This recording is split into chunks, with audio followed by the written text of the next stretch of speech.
आशा करता हूँ आप सभी बहुत अच्छे होंगे। मेरा नाम है मिथुन सिंह और आप ऐसे प्लेटफॉर्म पे हो जहाँ पे आपको हर तरह की रिक्रूटमेंट की न्यूज़ के साथ साथ प्रिपरेशन भी कराई जाती है। तो देखिए, आज मैं बता दूँ, आप EMRS Eklavya model residential school के PGT के एस्पिरेंट हो, TGT के हो, या फिर आप प्रिंसिपल या वाइस प्रिंसिपल के पोस्ट के लिए आपने अप्लाई किया है, तो आपको मैं बता दूं, यहाँ से देख लो आप, ये जो पेपर 1 है, ये जो नंबर्स आपको यहाँ पे दिख रहे होंगे, इतने सारे सब्जेक्ट, सबका एक ही होगा। सिर्फ सब्जेक्ट नॉलेज में देखो, प्रिंसिपल और वाइस प्रिंसिपल के लिए फाइनेंस और एडमिनिस्ट्रेटिव पेपर जुड़ जाता है, और PGT और TGT के लिए सब्जेक्ट नॉलेज। और इसके अलावा जो आपको यहाँ से इतने दूर तक ये सारी चीज़ें दिख रही है, सबके लिए कॉमन है। प्रिंसिपल, TGT, PGT वाले के लिए भी इसे पढ़ना जरूरी है। तो देखिए, मैंने कंप्यूटर की वीडियो ऑलरेडी बना रखी है, जिसको आप हमारे प्लेलिस्ट से जाके देख सकते हो। EMRS 2021 प्रेपरेशन के नाम से मैंने वो प्लेलिस्ट बना दी है, आप प्लेलिस्ट से चेक कर लो। कमेंट सेक्शन में उस प्लेलिस्ट का आपको लिंक मिल जाएगा, वहाँ से आप जाके पूरी वीडियो देख सकते हो कंप्यूटर की। तो आज हम लोग देखिए बात करने वाले हैं general knowledge and current affairs section से पूछे जाने वाले प्रश्नों को। तो देखिए, मैं जीके के सारे क्वेश्चन जो हिस्ट्री से पूछे जाते हैं, बार बार पूछे जाने वाले क्वेश्चन, उसे मैंने इंक्लूड किया है इस वीडियो में। और जो TGT हिस्ट्री या PGT हिस्ट्री वाले हैं, उनके लिए तो ये बोनस है, क्योंकि यहाँ पे सिर्फ हिस्ट्री वाले क्वेश्चन को ही मैंने ऐड किया है जीके के सेक्शन में। तो चलिए बढ़ते हैं क्वेश्चन नंबर 1 के साथ, बिना किसी देर के देखते हैं पहला क्वेश्चन। निम्नलिखित में से किस गवर्नर जनरल को भारतीय प्रेस का मुक्तिदाता कहा जाता है? तो देखिए, मुक्तिदाता यानी कि जिसने फ्रीडम दे रखी हो प्रेस को। तो देखो, किसने फ्रीडम दिया है प्रेस को, यहां से देख सकते हो आप। Option number 2, sir Charles Metcalfe. इन्होंने जो है भारत के ये गवर्नर जनरल थे। कब से कब तक, मैं आपको बता देता हूं, 1835 से लेकर के 1936 तक। इंग्लिश में इसे समझा देता हूं, 1837 से 1936 तक ये इंडिया के गवर्नर जनरल रहे थे। इन्होंने फ्रीडम को बिल्कुल कंप्लीटली फ्रीडम दे रखी थी। आगे बढ़ते हैं क्वेश्चन नंबर 2 की ओर। अंग्रेजी संसद में भारत सरकार अधिनियम कब पारित किया गया था? तो बिल्कुल ये लॉलीपॉप क्वेश्चन है। इसका जो राइट आंसर होगा वह हो जाएगा ऑप्शन नंबर C, यानी कि 1858 में। बढ़ते हैं अगले प्रश्न पे। भारतीय राष्ट्रीय कांग्रेस का 1896 का अधिवेशन निम्नलिखित में से किसके द्वारा विख्यात है? तो देखिए, किस चीज के लिए विख्यात है तो आपको बताना है।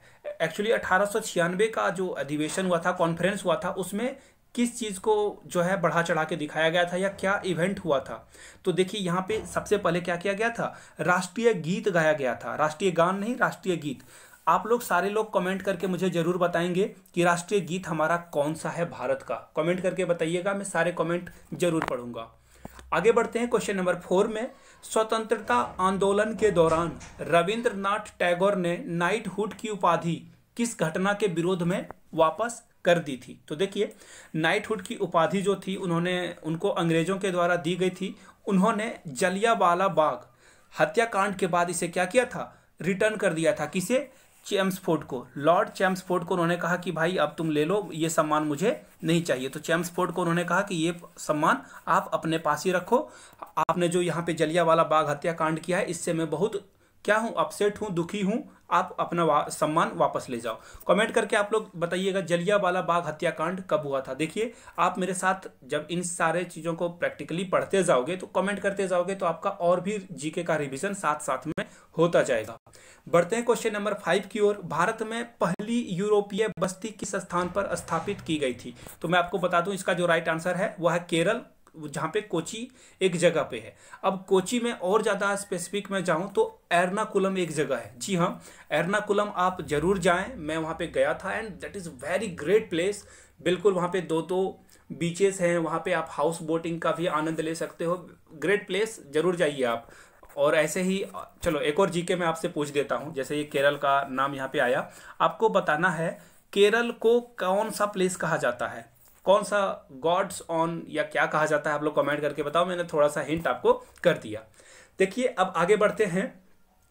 उससे पहले आपको अगर कोई डाउट हो या EMRS के प्रीवियस ईयर पेपर आपको चाहिए, तो आप मुझे मेल कर सकते हो yourmithunsingh@gmail.com पे, या फिर इंस्टाग्राम अगर आप यूज करते हो तो @imithunsingh पे आप मुझे कांटेक्ट कर सकते हो। फॉलो कर लो इंस्टाग्राम पे, वहां पे कोई डाउट हो तो आप मुझसे इंटरेक्ट कर सकते हो।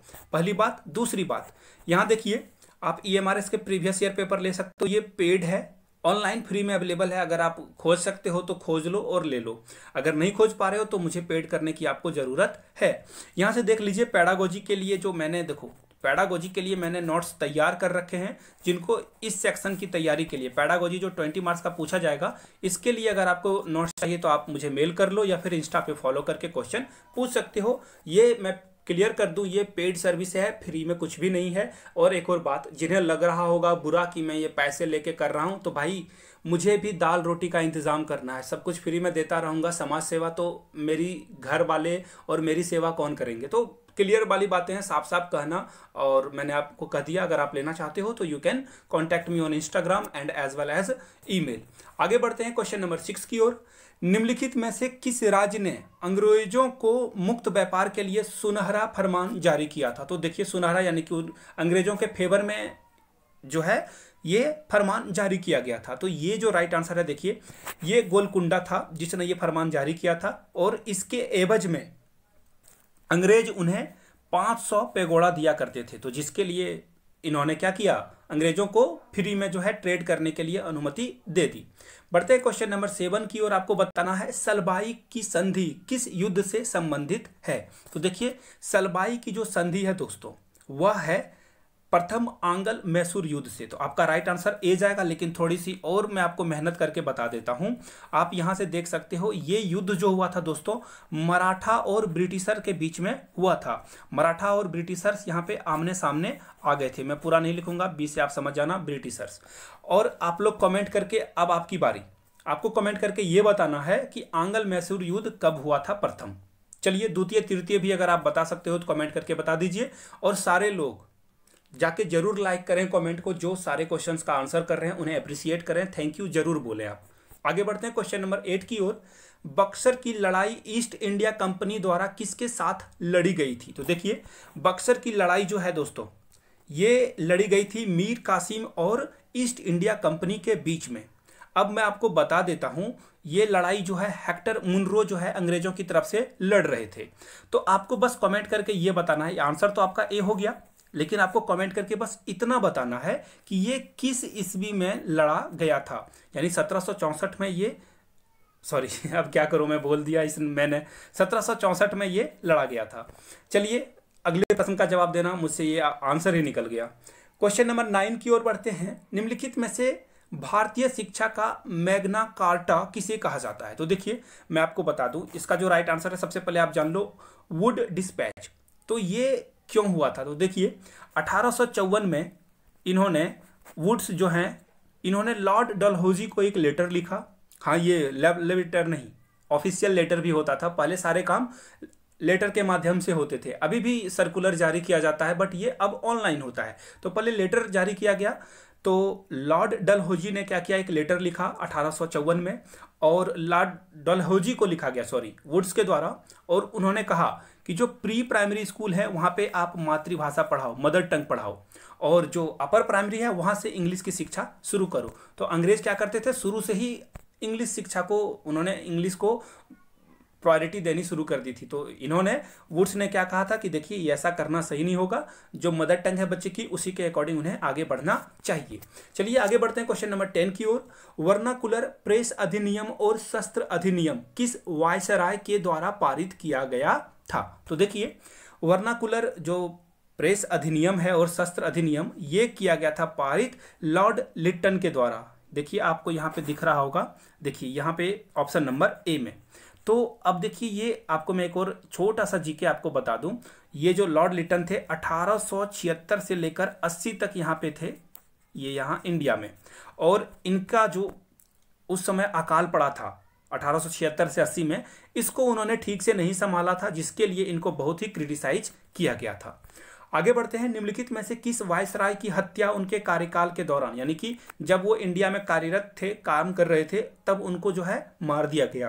तो ये जो देखो, अब मैं इसे थोड़ा सा आपको ट्रिक बता देता हूं, लेकिन आप ऑफेंड मत हो जाना कि नहीं, जो मर चुके हैं उनको ऐसे नहीं बोलना चाहिए, बट मैं आपको बता देता हूं।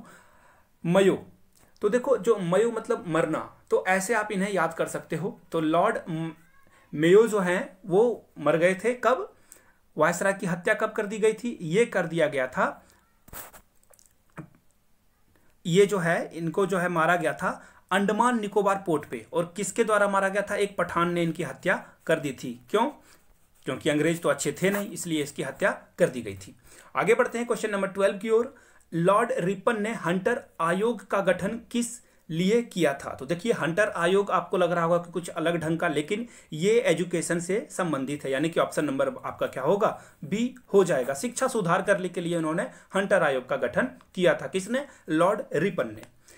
बढ़ते हैं क्वेश्चन नंबर 13 की ओर। भारतीय टंकन वह कागजी मुद्रा अधिनियम किस वायसराय ने पारित किया था? तो देखिए, बिल्कुल 1899 में इसे पारित किया गया था। आप इसे याद कर लेना, एक्स्ट्रा जीके है। और इसे पारित किया था लॉर्ड कर्जन ने। बिल्कुल ऑप्शन नंबर सी इसका क्या होगा? करेक्ट हो जाएगा। बढ़ते हैं क्वेश्चन नंबर 14 की ओर। निम्नलिखित में से किसे मराठा मैकियावेली कहा जाता है? देखिए, बिल्कुल बेहतरीन प्रश्न है ये। इन्हें कहा जाता है, नाना फडणवीस को कहा जाता है मराठा मैकियावेली।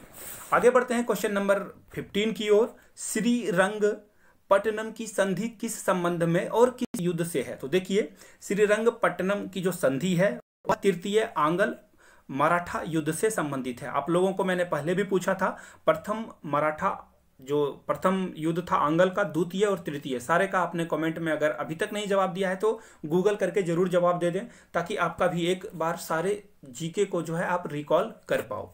बढ़ते हैं क्वेश्चन नंबर 16 की ओर। देखिए, पूना समझौता के बारे में कौन सा कथन असत्य है, गलत है? तो देखिए, पूना समझौता जो है, सबसे पहले मैं बता दूं, पूना समझौता महात्मा गांधी और B.R. अम्बेडकर, भीमराव अम्बेडकर के द्वारा किया गया था। तो देखिए, मैं आपको बता दूं B.R. अम्बेडकर की क्या मांगे थी। पूना समझौता को थोड़ा सा आप समझ लो, बिल्कुल छोटे से टाइम में इसे मैं समझाने की कोशिश करूंगा 1 मिनट के अंदर।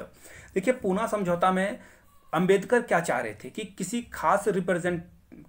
खास सीट पे कोई SC या ST वर्ग का कैंडिडेट खड़ा हो, और वहां पे जो वोट डालने के लिए जाएं वो जनरल OBC वाले नहीं डाल सकते हैं, सिर्फ SC और ST वाले लोग ही उस कैंडिडेट को वोट कर सकते हैं। तो देखिए, अम्बेडकर की यहाँ पे आप आलोचना कर सकते हो, लेकिन उस समय की सिचुएशन ऐसी थी कि जहाँ पे छुआछूत की जो है अपने चरम सीमा पे था। लोगों को एक कुआं से पानी पीने नहीं दिया जाता था, मंदिरों से उन्हें भगा दिया जाता था, वो सिचुएशन अलग थी। लेकिन यहाँ पे अम्बेडकर गलत थे कि किसी एक खास वर्ग को ही आप वोट देने दो, सोसाइटी में सारे लोग रहते हैं।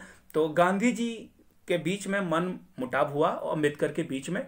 तो यहाँ पे ये जो कथन है वो गलत है कि यह समझौता जवाहरलाल नेहरू नहीं, महात्मा गांधी और अम्बेडकर के बीच हुआ था। इस पूना समझौते में क्या किया गया, थोड़ा सा अभी आप उसका जो है देख सकते हो कि किसी खास सीट पे देखना, किसी खास वर्ग के लोग को के लिए आरक्षित कर दिया जाता है कि यहाँ से SC कैंडिडेट ही खड़े हो सकते हैं, या फिर ST कैंडिडेट यानी कि शेड्यूल्ड ट्राइब ही खड़े हो सकते हैं, लेकिन वोट डालने का अधिकार सारे लोगों को होगा। तो ये बातें हैं। आगे बढ़ते हैं क्वेश्चन नंबर 17।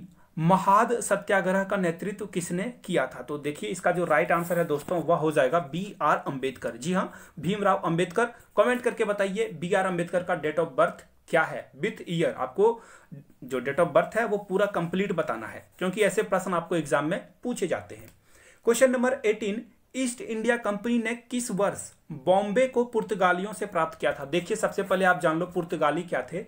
ये सबसे पहले इंडिया में आए और सबसे लास्ट में इंडिया से गए। आपको पता होना चाहिए कि गोवा जो था आपका बाद में राज्य जो है जुड़ा है इंडिया के साथ।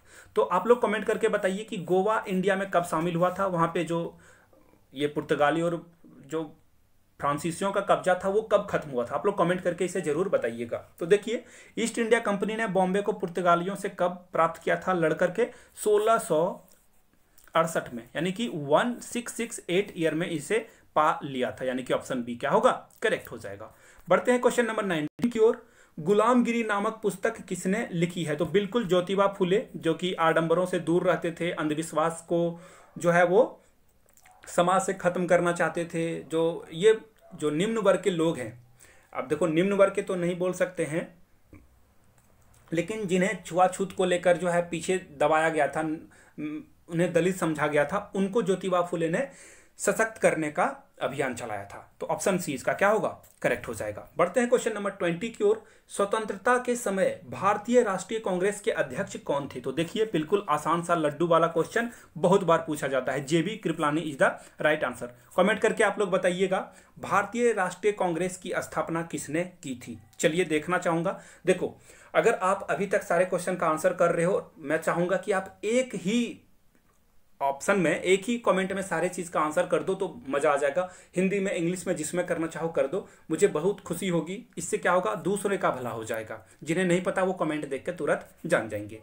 क्वेश्चन नंबर 21 की ओर बढ़ते हैं। भारतीय पुरातत्व विभाग को अस्थायी संस्था कब बनाया गया था? तो देखिए, ये बनाया गया था 1906 में। बिल्कुल आसान सा क्वेश्चन है, इस पे ज्यादा डिबेट नहीं करते हैं, ना डिस्कस करते हैं।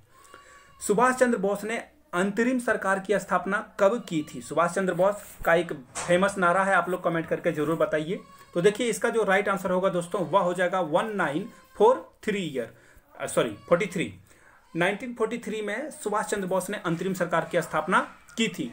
आगे बढ़ते हैं। निम्नलिखित में से किस आंदोलन की शुरुआत नमक कानून को तोड़ने से की गई थी? तो देखिए, ये जो आंदोलन था, इसका नाम था सविनय अवज्ञा आंदोलन। यानी कि देखो, नमक को लेकर यहाँ पे बात हुई थी, तो जहाँ पे उन्होंने गांधी जी जो थे वो बोलते नमक क्या है, फंडामेंटल चीज है। नमक के बिना आप सोच के देखो, आपका खाना कभी भी कंप्लीट नहीं हो सकता है। इस पे सरकार ने टैक्स लगा दिया था, ब्रिटिश सरकार जब थी, तो उसको लेकर उन्होंने सविनय, देखो विनय करके जो है आंदोलन कर रहे थे कि प्लीज आप इसे हटा लो। आगे बढ़ते हैं। किस समाजवादी नेता ने जेल से भागकर भारत छोड़ो आंदोलन में हिस्सा लिया था? तो देखिए, आपको इनका नाम बताना है। तो देखो, ये जो है राम मनोहर लोहिया हैं। तो इनका डेट ऑफ बर्थ आप लोग कमेंट करके जरूर बताइए कि राम मनोहर लोहिया का डेट ऑफ बर्थ क्या है। तो चलिए बढ़ते हैं क्वेश्चन नंबर 25 की ओर। बक्सर की लड़ाई के बाद बंगाल के नवाब की गद्दी पर किसे बिठाया गया? तो आप लोग सबसे पहले बताओ, बक्सर की लड़ाई कब हुई थी? सारे लोग आंसर करो 25 का, कि बक्सर की लड़ाई कब हुई थी। इसका जो राइट आंसर है, देखिए, मीर कासिम को बक्सर की लड़ाई के बाद बंगाल के गद्दी पे बिठा दिया गया था। कब हुआ था बंगाल की ये जो बक्सर की लड़ाई है, कमेंट करके आप लोग बताइए।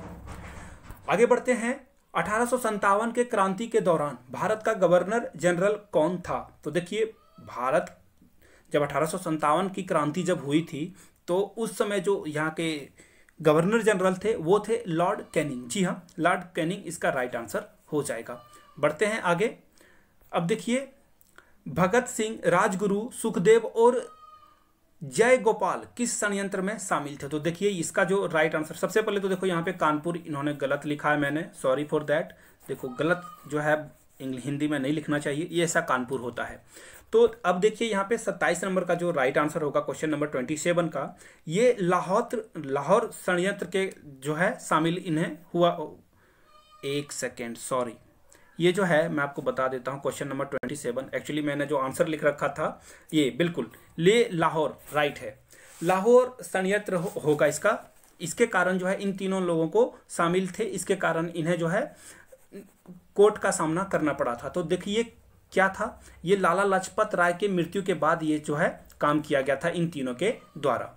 आगे बढ़ते हैं। आजाद हिंद फौज की स्थापना किस देश में की गई थी? तो देखिए, बिल्कुल सा आसान आंसर है, ये सिंगापुर है। और सुभाष चंद्र बोस की मृत्यु जो हुई थी वो कैसे हुई थी अभी भी रहस्य ही है। खैर छोड़िए, अब क्या किया जाए, उनको नमन है उन महान आत्मा को, उनको कि उन्होंने हमारे देश के लिए इतना कुछ किया।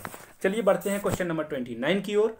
गुरुमुखी लिपि किस सिख गुरु के द्वारा शुरू की गई थी? तो बिल्कुल इसका राइट आंसर हो जाएगा गुरु अंगद। आप लोग कमेंट करके बताइए कि प्रथम जो सिख गुरु थे, या फिर इसके जो फाउंडर मेंबर थे, या फिर संस्थापक थे, कौन थे? आपको कमेंट करके बताना है। सिख धर्म का संस्थापना किसके द्वारा किया गया था? तो ये भी आप कमेंट करके जरूर बताएं। बढ़ते हैं क्वेश्चन नंबर 29 की ओर। गुरु जो है, देखो ये क्वेश्चन रिपीट हो गया, I am sorry for that.